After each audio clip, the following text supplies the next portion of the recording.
ایک زاہد عالم دین نے خلیفہ دمشق مروان کے گانے بجانے کے آلات توڑ پھوڑ دیے۔ خلیفہ نے برہم ہو کر حکم دیا کہ ان کو شیر کے سامنے ڈال دیا جائے تاکہ وہ انہیں چیر پھاڑ کر کھا ڈالے۔ چنانچہ یہ عالم ربانی جب شیر کے سامنے لائے گئے تو انہوں نے نماز شروع کر دی۔ شیر ان کو دیکھ کر دم ہلاتے ہوئے آگے بڑھا اور ان کے پاؤں کو چاٹنے لگا، اور یہ برابر نماز میں مشغول رہے۔ ساری رات اسی حالت میں بسر ہو گئی۔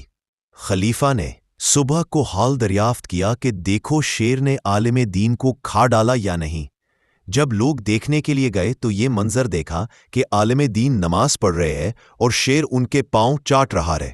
لوگوں نے عالم دین کو شیر کے پنجرے سے نکال کر دربارہ میں حاضر کیا۔ مروان نے پوچھا کہ تمہیں شیر کا خوف نہیں تھا جو اطمینان سے نماز پڑھ رہے تھے؟ عالم دین نے جواب دیا کہ میں تو رات بھر اسی فکر میں رہا کہ شیر نے میرا پاؤں چاٹ رہا لیا ہے، اور شیر کا جھوٹا نجس ہے تو میری نماز کس طرح ہوئی ہوگی؟ مجھے اس فکر سے فرصت ہی نہیں ملی کہ میں شیر کا خوف کرتا۔ مروان عالم دین کے اس جواب سے حیران رہ گیا اور حق کی ہیبت سے لرزہ براندام ہو کر اس نے عالم دین کو رہا کر دیا۔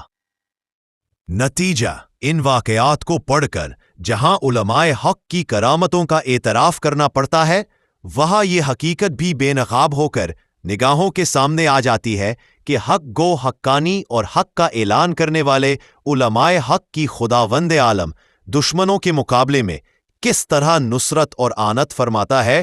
کسی حق پرست عالم کا یہ نعرہ کتنی سچی حقیقت کا اظہار ہے کہ 1000 دشمن اگر میو کنند قصد ہلاک گرم تو دوستی از دشمنا ندام باک، یعنی 1000 دشمن اگر مجھے ہلاک کرنے کا قصد کر لیں، لیکن اے میرے اللہ، اگر تو میرا دوست ہے تو میں ان دشمنوں کا کبھی کوئی خوف نہیں رکھتا ہوں۔ مزید دلچسپ اور سبق آموز کہانیوں کو سننے کے لیے اس چینل کو ضرور سبسکرائب کریں اور گھنٹی کے بٹن پر کلک کریں تاکہ ہر نئی اور دلچسپ ویڈیو آپ تک پہنچتی رہے، اور دوستوں کو بھی شیئر کریں۔